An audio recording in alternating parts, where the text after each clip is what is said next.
Well, hello everyone, and welcome to our third webinar in our 3D commerce series, which we started a couple of months ago. So we're thrilled to be here with you today and talk about the next era of commerce. Let me just make sure this works. Okay. I'm Katharina Pesch, and I'm the VP of North America for Invrsion. In a few minutes, and you already can see our speakers on the screen, we'll be joined by Neil Trevett, the president of the Khronos Group, and Invrsion CEO Matteo Esposito for a Q&A around the Khronos Group and 3D commerce open standards and where the future is going in our industry. In terms of the Khronos Group, we're super excited to learn from Neil really on how this consortium of hundreds of companies comes together to develop and maintain industry standards and to think about how to overcome some of the barriers that are inhibiting scalability at the moment. So there's some fantastic success stories and some exciting subjects that Neil will touch on in the dialogue. So just a couple of housekeeping notes before I dive in. I'm going to give you a little bit of an intro about who we are and the context of what role Invrsion plays in this ecosystem and some examples of digital twins and things like that. Then we'll have our Q&A, and I'd love you all to just put your questions into the Q&A box, and I will review them, and hopefully at the end we will leave enough time to answer as many questions as you have. So fire away. We'll take up to 45 minutes, but probably not more than that. All right. So I mentioned this is the third webinar in our series. So to date, we've had both Walmart and Wayfair join the discussion, and just in terms, you can watch them online. We'll make this video available as well afterwards. And what's just been interesting is to learn how these massive brands are thinking about 3D and how all of their mission is to create scale and to improve the customer experience by making 3D digital twins and AR experiences available to all their customers on their e-commerce journey. And we all have quite a long way to go to make it an industry standard, but it's a fascinating discussion. And so hopefully today you will hear more of that. All right, so from our end, I just wanted to introduce you to 3D commerce and Invrsion. For us, simply put, 3D commerce is really the next generation of product visualization for e-commerce and in an omni-channel kind of environment. Invrsion approaches the subject in terms of our expertise from the 3D digitization and simulation perspective. So when we're talking about 3D digitizations, digitizing SKUs into 3D real-time rendered objects, they can be applied across 3D commerce, helping create product spotlights for websites, enhancing ad units used on marketplaces, and obviously also for AR. The simulations we create, they range from store simulations, retail simulations, to showrooms, to real estate and such things. And we've created this proprietary technology that allows our clients to really build these projects, the simulations, and launch them into VR. And more recently also into a new technology we developed called pixel streaming, allowing you to see the immersiveness, but on desktop. So moving on swiftly, what we always start with, and I think it puts it into context, this is Amazon 20 years ago. And this is Amazon now. And so why do we still shop like this in 2021? The site is a little bit cleaner, but not much has changed in terms of the shopping experience. And what our colleague Jeff so eloquently says is, if you entered a brick and mortar store that hasn't been revamped or upgraded in 20 years, you would think it's been neglected and it's really outdated. And that's sort of what happened to the Searses and the Kmarts of this world. So, that is why we really fundamentally believe in the future of 3D commerce, and that really is the next evolution of commerce for us. So I wanted to start with showing you a couple of examples of 3D digital twins that have been created by Invrsion and by our proprietary technology. And they're all real-time 3D renders. And I will start with a very high-end one, which is a Bali backpack that was created for VR and lives in Unreal. So this is not yet compliant to Khronos's 3D commerce open standards. And this is sort of the highest realism and quality that we can create at Invrsion. And so to show you what this product looks like in a 3D viewer, we're using the Sketchfab viewer. You know, you can twist around the bag, you can really see the stitching and the zippers in high realism, and it's really a fantastic product experience. And so what's exciting, and us as part of the, you know, as being members, part of the Khronos group, is that we are now trying to continue to maintain that realism and quality, but have begun the journey to create this within the 3D open commerce standards. Another object I wanted to show you is a dress, and this is around really wanting to show you the texture and the realism of the fabric of this product. And this is featured again on Sketchfab's 3D viewer. So if I zoom in to the dress, I think you guys should be able to see this quite well. Let me go down here, the materials, sorry, they're a little bit from the top. So you can see the stitching of the, you can see the stitching of the sequins. You can see the flow of the dress. Sorry, I'm trying to pull this image down. Here you can see the sequins at the top on the shoulder, and you can see the light effect here of the sort of metallic effect on the fabric. And we think that's you know, that's some work that it's taken a while for the teams to continue to perfect how we can build 3D digital twins of that kind of quality. So again, these are not yet based on 3D commerce open standards, but what we have now created is actually a sample of what we think a 3D commerce is. And that's a page that is currently hosted on Invrsion's website. And here we have actually the assets that have been embedded into our website, and they are very much 3D commerce compliant. And you can see here, I'm on our site. Here is a sample of different products. We can twist and turn them and look at them. We can zoom into them. If I go further into them, I want to show you what that actually looks like. Okay, so this is obviously just a mock page of a 3D commerce experience, and the product is just loading. That is due to my internet problems in my little home, which everyone complains about. So, okay, so you can see the Velasquez shoes here. You can move them around. We can zoom in to really high standards. You can see the soles of the shoes, the wooden soles, and the beautiful leather stitching. It's a bit of a configurator. You can change the color of the shoe. Hold on, there we go. And then I just wanted to show you, we have a really fun configurator that we created too.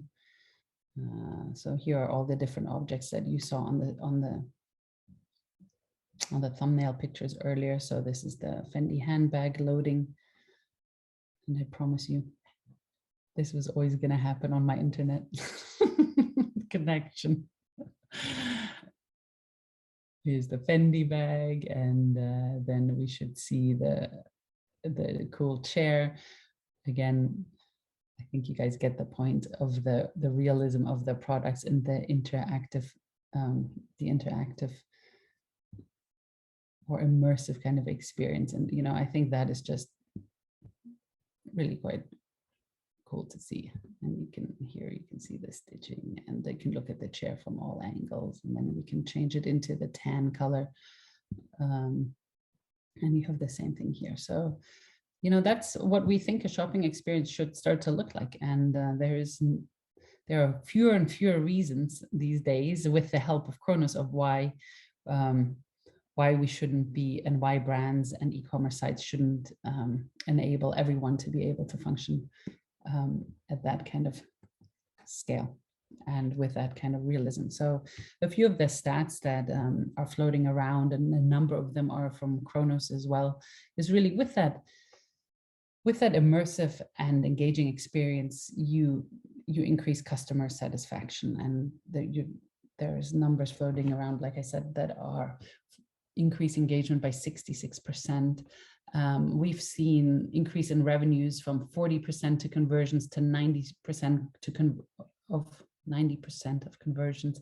I think it depends on what the product is that also is being sold and displayed in this instance. And then the other thing is it really increases efficiencies, right? It reduces returns. And I think those are some very powerful numbers to start to play with and to consider when thinking about why you should invest into 3D commerce and what the future really looks like. So for us, and just really in conclusion before I hand it over to Neil and Matteo, is that we are regarded as the gold standard in digital twins and 3D commerce. And that's because of our experience and really the expertise, quality, and technology that we bring together. So we're in the business of trying to help brands evolve from really omnichannel to omni experience, and mastering that with technical skills and cost scalability. And that is, those are problems I think that everyone is trying to solve. And the positioning for Invrsion is, we had to put it in there, that Invrsion enables brands to face the Metaverse revolution. And that is really creating standardized digital twins through an automated, patented process. And in one of the webinars, we will actually want to share with you more about our patented process, which is really evolving every day. And there's a super exciting new piece of technology that our team is working on. So in terms of the Metaverse, I know you guys have heard plenty about it, but a couple of defining features about a metaverse is that it's a three-dimensional internet, that it's persistent, that is real time, that it's infinite. I think that it's self-sustaining, and that it's interoperable. And quite a lot of those features are exactly the kinds of features that the Khronos Group is thinking about on a daily basis. And so, without further ado, I'll hand it over to Matteo and Neil and let you introduce yourselves, and looking forward to your discussion. Thank you, Katharina. So thank you, Neil. It's an honor to have you here. So I would start. You are the president of Khronos, so I will start immediately asking you about this group and a little bit of story of the group. We are trying to evangelize, especially here in Europe, our potential audience, telling them why we are working on a standard and who is Khronos. So who better than you? Yeah, it's an honor to be here. Thank you, Matteo, for the invitation. And yes, looking forward to the discussion today. So yeah, Khronos is a open standards organization, and that means we create standards that are free for the industry to use. We're a non-profit organization, and so our mission is to provide a safe forum, a safe place for the industry to come together to create the standards that they need to build their business. So that's the first thing to understand about Khronos. We're not some organization trying to dictate how companies should use technology. We're a place where the whole industry can come to figure out what standards they need for their own benefit. It's standards by the industry for the industry. And we've been going for around 20 years. We are quite technology focused, but 3D commerce is a great example of how we're beginning to reach out into market areas and have much closer engagement with particular verticals like 3D commerce and apparel. And that's great because we want to be relevant and creating standards that really make a difference for people deploying the technology, not just making the technology. So yeah, we're worldwide. We have about 180 members. The membership is going up quite a lot. The Metaverse is driving a lot of interest in the kind of technologies that we are active in. It's 3D graphics, augmented and virtual reality, and 3D commerce. Yeah, would you like to share your presentation where I know that you have some images about the cloud of logos that are yes. Yes, there it is. That's our logo field. Yes, we are used to see this group working on standards like the OpenGL, so the real technology behind the 3D. But the 3D commerce open standard is something that just in the name is evoking something else. No, it's an enhancement of the e-commerce. So in 2019, you started this group. Can you tell us about the problems, the issues of the industry that Khronos tried to solve with this working group? Yes, absolutely. And the history is interesting. The 3D commerce arose from firstly the retail industry coming together and saying that we need to have open standards to reach into these new technologies that are coming and enable our 3D commerce processes. And a group called Trio met for a couple times, and then they said, okay, well, we need access to good technology. No, we don't want to recreate all of this from scratch. Where should we go? And the Khronos is the place where the industry comes to solve this kind of technological problems. And so it's been really a kind of a marriage made in heaven. So that 3D commerce group of companies came to Khronos, and we created the 3D commerce working group. And now we have the 3D commerce working group is a really interesting mix of technology companies and retailers and brands and people active in the whole e-commerce supply chain, working together to create standards solutions that really help everyone. I told you before that I was in another panel this morning and talking about digital twins and fashion industry, and of course the future of the e-commerce. And someone asked me about the need of a standard, no? And he said, don't you think that the technology should be very open to a lot of different standards? And you told me, yes, having a standard doesn't mean to oblige people to use this specific standard, but it's a moment when the technology is coming together, no, to be used. Yeah, standards are a great tool for any industry, including 3D commerce, to use, to build better business. But of course, it's not the only tool, and it's not always the right solution. So, for example, if a technology is not well understood, people are still doing R&D research in how best to achieve some kind of effect, then it's too soon to standardize. You really need innovative companies out front trying new techniques.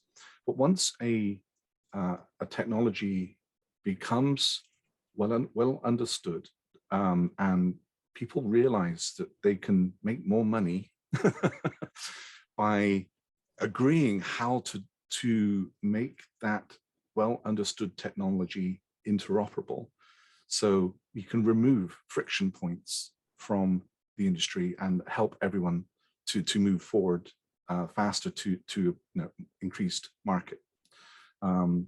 So a well-designed standard, and I get that question a lot, saying, well, we don't want standards because it makes everyone the same. You can't differentiate if you have open standards. A well-designed open standard is quite the reverse. A well-designed open standard enables excellent competition, healthy, good competition, but competition. It's a starting point. Yes, exactly. Competition on the right things. You're not competing. It's not like Blu-ray versus DVDs where you had to buy different players playing different discs. That was terrible for the industry. Yeah. If you can standardize on the interoperability, then people can compete on the quality of service, the quality of the scanning, all kinds of the good things that customers care about without forcing people through the pain of no interoperability.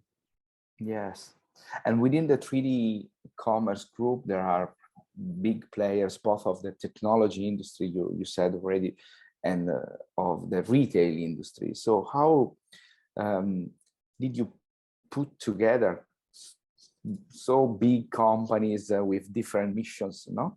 And how do you see them working together to obtain what? So who started this conversation, for example, no? The technology or the retail or both? Can you tell us? It was mutual. So, Khronos was there with the technology, and then the 3D commerce group came and realized they wanted to work with the technology to make standards. And now we've ended up in the same group, in the same room. And that is the best kind of organization, because you have a very tight loop. You have the retailers that are deploying this technology in the real world on a day-to-day basis. So they get to very quickly understand what the problems are and what problems need to be solved, what the opportunities are to make processes and interoperability better. And in the same room, you have the technologists and the tools vendors and the GPU vendors who are working to solve that kind of problem. And so you have a very tight loop between problem identification, solution creation, and deployment in the industry. So we're beginning to rapidly develop good standards-based solutions for the e-commerce industry because we have all the right people in the same place. Yes, but before talking about the future of this standard, also everybody's talking about the metaverse. Can you tell us more technically what is the 3D commerce and what we are doing within this group, technically speaking? Yeah. So let me bring up. Yeah, that's fine. So the one of the reasons that 3D commerce came to Khronos was because we've been working for many years on one standard called GLTF. GLTF is a 3D asset format. So it's a file format that you can put quite sophisticated graphics into a well understood format that can be produced by many tools and ingested, imported, and used by many runtime engines and viewers in the industry. And I like Katharina's example of going from a JPEG-based 2D page to a 3D page, because we call GLTF the JPEG of 3D. Yes. That is what we're trying to do, to make it small, compact, so those download times we can reduce, so you don't get that big pause.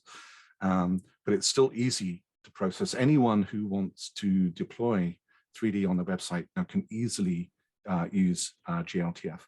And GLTF is now very widely used throughout the industry.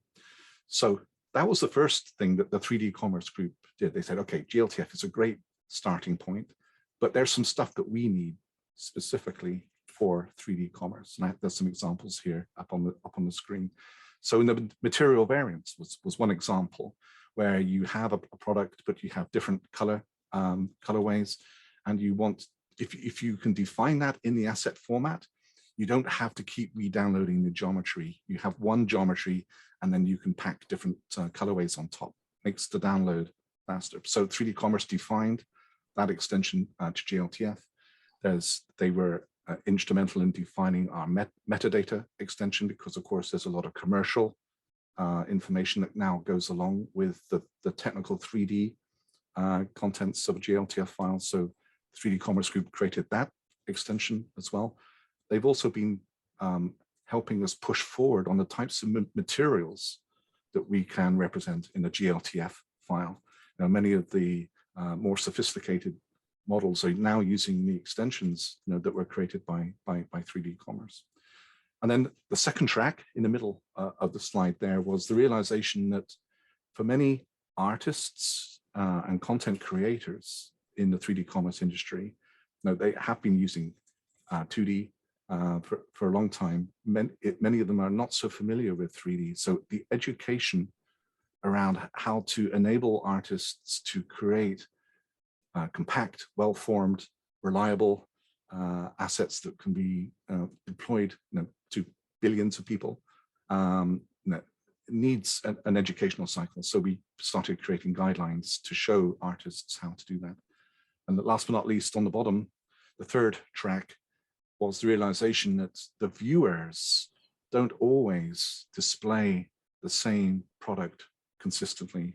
So your couch might look slightly different colors on different viewers, and that of course leads to customer frustration and potentially returns.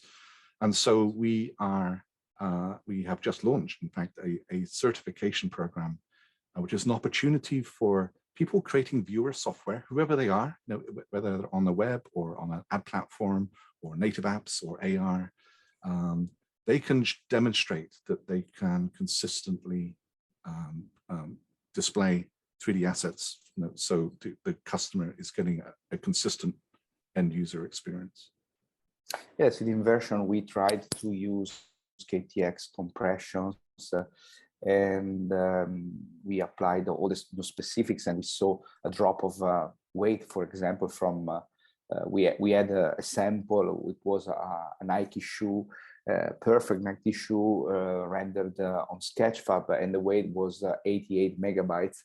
And moving to the new compression of the 3D commerce standard, we went to 5 megabytes. So a huge drop without losing details. Of course, we also compressed the mesh, not only the texture, but following these guidelines, we obtained a great result, not just the 10%, but from 88 to 5, no? Which is great. So what's the next phase of this group? Yeah, so the group has just started. That phase 1 was just the beginning. Yes, but we are going fast, no? It's 2 years. It's 2 years. we are going pretty fast, and we're actually progressing. Each of these 3 tracks has an obvious next stage. So again, they're going through in order. I mean, from the top, the GLTF, the more compression, more types of materials, and extensions, I think, for apparel. So it's going to be the kind of phase 2. The primary focus is this is great. Yeah. So how do you get realistic simulation of cloth? How the appearance is different to kind of the household goods and shoes that we've been kind of focusing on for phase 1. I think that's going to be a really interesting area, and you guys are doing tremendous work there. So we're very happy that you're involved. On the second track, we're actually taking it to the next level. Rather than just documentation about how to create assets, we're actually creating a tool, a software tool that as you're creating a 3D asset, it will give you real-time feedback saying this is too big, you could use compression over here, that your meshes aren't quite connecting, it's not going to display properly. Giving people real-time feedback as a proactive way of helping people create good assets. And on the bottom row, we've done good work with the certification program to help people show how to create accurate models. But now there are extra stages in the pipeline, the tone mapping, and even this hardware display color consistency are wider ecosystem issues that I think 3D commerce can be a really good motivation for the mobile phone vendors to get better color consistency on different displays. And they are all inside Khronos, and they're listening very carefully. 3D commerce is such a huge opportunity that I think we can, as a larger community, kind of push forward that kind of consistency for good end user experiences. Yes, definitely. And about apparels, there is always an open discussion. Maybe I would like to ask your opinion about the smart fitting. Now, maybe is a little bit off topic, but we are seeing working every day on digital twins that if you want to render clothes, of course, you can already make super realistic behavior. Think about Unreal Engine, for example, what can do, no? But here we are talking about something else. So using a mesh, you can simulate the tension of a textile, for example, and you can obtain a behavior which is similar to the reality, but you are not sure that that specific cloth will behave in certain ways until you are not working on the simulation of the textile itself. No, so what do you think about this kind of sophistication? It will be something that we can put within the 3D commerce open standard in a future, or is something that will come later when the computational power will be enough?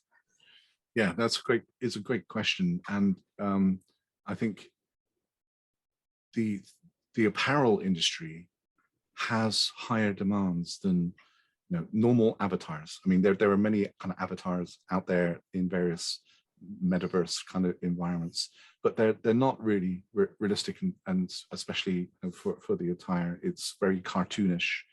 And I think you're right. Kind of the litmus test that I'm interested to see is when you can have something like a shirt, you can tell whether it's a cotton shirt or a silk shirt, from the way it behaves when you pick it up, and the look is obviously different, and we need to be able to communicate that difference into everyday 3D commerce experiences.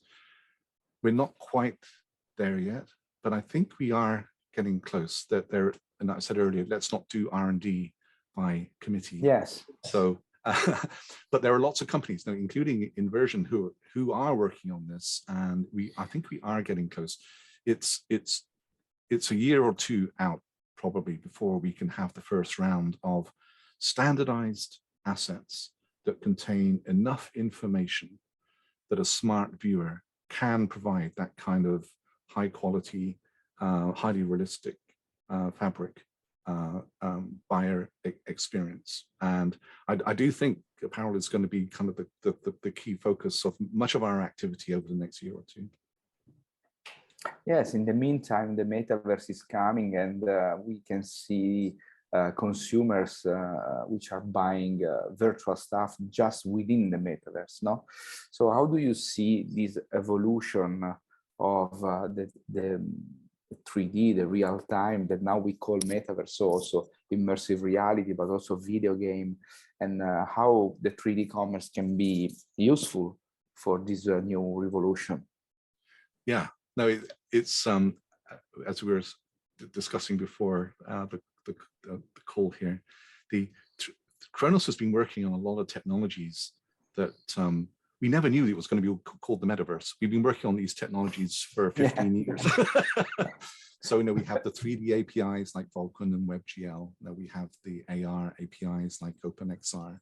But the asset format work, the GLTF we've mentioned, KTX we've mentioned, that was the super compressed textures that gave you your good size reduction, and 3D commerce, I think are going to be central to the metaverse, right? Because one of the key visions that people have for the metaverse is that your avatar, or your possessions, your clothes, your car, your hat, whatever it is, you can take between different worlds in the metaverse. So we're going to need interoperability at a huge scale. There are going to be hundreds, thousands of different engines and apps and worlds that are going to want to import, export. There's user-generated content, people scanning their own shoes is a thing. And there's going to be so much more content coming from all different kinds of directions that the foundational work that 3D commerce is doing today on how do you create assets that are small, fast, reliable, look great, can be transmitted quickly, using technologies like GLTF and KTX. That is so foundational that 3D commerce is a great beachhead application vertical, because the commercial opportunity is huge. So that provides the real momentum to get all of that pipeline and tooling and technology sorted out And then the metaverse is going to come along and say, oh my gosh, you guys have done awesome work. You've sorted all that out for us. And now we're going to be able to deploy that kind of technology, even more types of commercial opportunities. Yes, and I think that there will be two different opportunities in the close future. So one is the possibility to see an object within an e-commerce web page and to understand the product better, and having also a better brand experience thanks to the realism that you can achieve with the 3D commerce open standard. But on the other side, the metaverse is asking for content, and so people will put content into the metaverse, and you are already able to buy stuff within some video games, and there will be different ways to load and to produce content within Roblox or I don't know, Fortnite, to say just two big games, no? But yes. There is this idea that you can buy a product which is real and you can buy a product which is virtual, and maybe there will be also a future where you have the same products within the reality and within the virtual reality, or maybe not. Maybe in the metaverse we will have 3D objects that are just there.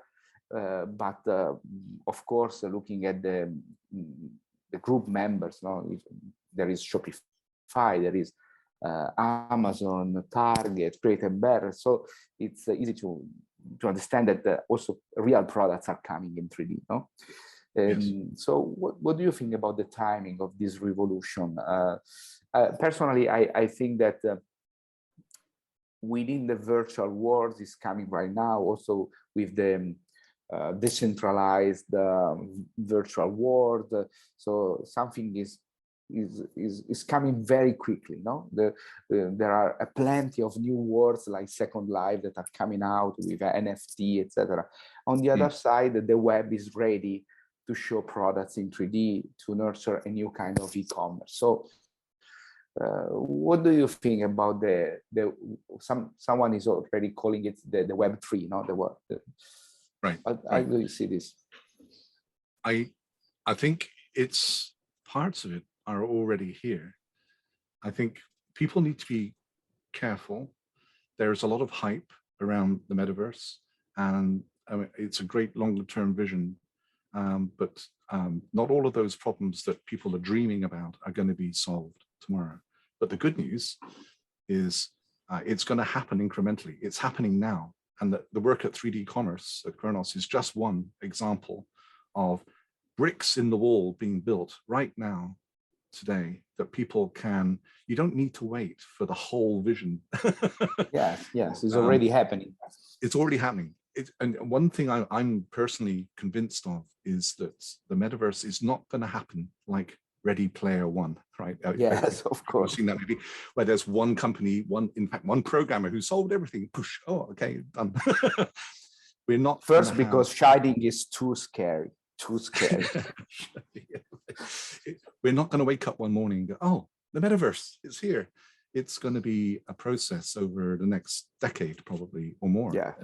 Having everything come together, but it is already driving more commercial focus and investment in lots of interesting, cool areas, many of which do impact directly, in a good way, 3D commerce. And now's the time to start taking advantage of those, these first steps as they roll out. So Yes, Neil and Matteo, sorry to interrupt you guys. We have about 5 minutes left, and I just wanted to give our audience an opportunity to write down any more questions. But just to Neil's point, is we have a fantastic fitting question from Max, which is, where should someone start at 3D e-commerce and helping clients to teach the benefits of 3D? I mean, it's a big question, but where should, over to you guys. Yeah. Well, so a lot of the Khronos-centric answer to that is, I mean, if you're really deploying solutions, Khronos is open to everyone, and people are welcome to come in. But of course, that's not appropriate for everyone. Some people just want to use it, not be involved in the creation of it. at Khronos, we are trying to put as much of this information and guidelines and tools, information around the technology part of it is freely available on our website. So that's one good starting point, is go check out the 3D commerce site at Khronos, and reach out if if there are things you think are missing and you think Khronos should be helping to provide. Yes, the best place to start the conversation about the 3D commerce is the group. So every company can apply to the group and work together. And it's a great opportunity also for us. For example, it was a great opportunity to sit down with big companies like Amazon. Then the pandemic stopped also some tables, but at the beginning we saw that we were really within a room, working in different countries, in different places, all together with these big clients. So it's very interesting. I said clients because for us, they could be also clients, of course, but in that moment, they are just partners of this project. No? It's very interesting. Sure. Yeah, we hear that a lot, is that it's not just the creation and the end result of the standards. It is the industry coming together. You learn a lot just from talking with other companies, and as you say, it can lots of customer partner relationships that have been created through people participating in the working groups. So that's a good thing. And we are actually also often seeing brands come to us. They don't really know even where to start with digital twins. They don't have digital twins. They don't really even know what that necessarily means. So there's really a 101 education process. And for us, that is one of the reasons we launched this webinar series too. I know there's a lot of content floating out in the market about 3D commerce and 3D, but we realize there is a huge need for education in the industry. And, the more we can educate, I think, the more interest we attract, and hopefully the more players enter and the better the standards become, and on we go. Yes, but this morning a guy asked about where to start in studying this kind of technologies within a company. So, for example, the industry is not used to have Unreal developers or 3D artists within the companies. Some big companies have it, but normal companies that doesn't. And so my answer was that you don't have to study the technology in depth. You have just to use it. For example, if you are interested in understand the metaverse, buy an Oculus, download some content, start a conversation within a chat, look for 3D objects on the web, browse Sketchfab. So this is the first way to understand this world, which is already here, like Neil said. So it's very important. And then you don't need the technology because there are plenty of companies that can provide you the right technology. You have to understand the change from the web 2.0 to the web 3. Yeah. And then I think that the other question very relevant to onto the discussion is, and you've already touched on a few of them, but what are the issues or limitations that businesses are experiencing when adopting 3D? Yeah, that's a good question. The key thing we found when we first started the 3D commerce working group, and as you were saying, Katharina, there are companies that demonstrated the basic technology 15 years ago. IKEA had very interesting prototypes 10 years ago. Why aren't we all using 3D every day in our commerce experiences?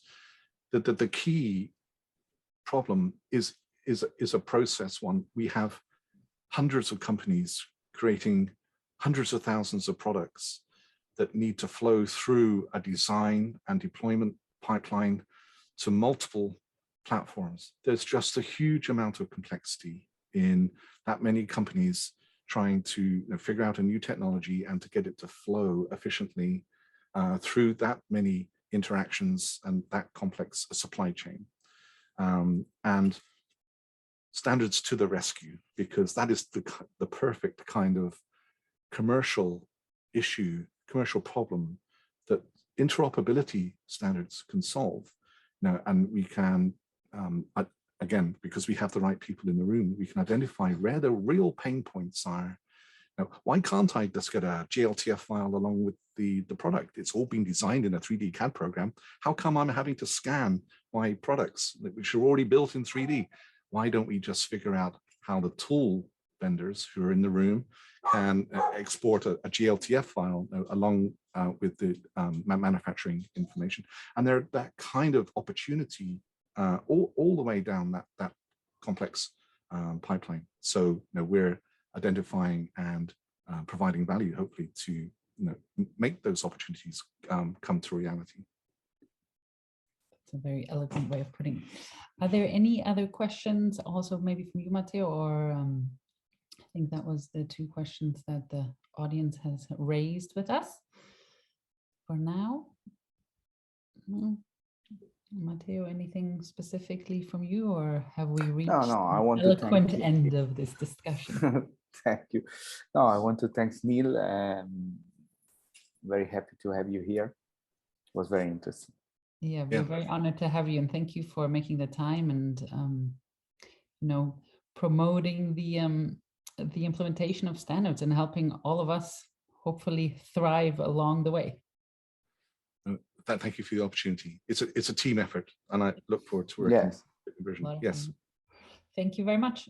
Thank you everyone for attending, and we'll share thank you, with everybody. you the details and the recording, and looking forward to seeing you again hopefully at our next webinar. Thank you. Bye-bye. Bye.